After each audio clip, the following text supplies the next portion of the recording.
तुझ्या मनात खूप चिंता आहे का?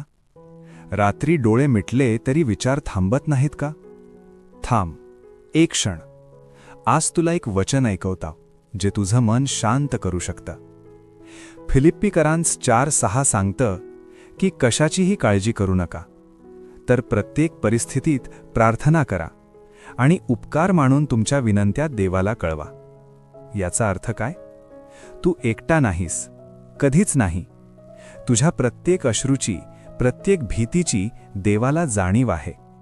फक्त थोडा थांब, डोळे बंद कर आणि मन मोकळं करून त्याच्याशी बोल, कारण तो ऐकतोय.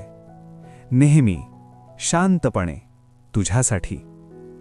जर हे वचन तुझ्या मनाला स्पर्शून गेलं असेल तर व्हिडिओला लाईक कर, चॅनलला सबस्क्राईब कर आणि कॉमेंटमध्ये आमीन लिहायला विसरू नको.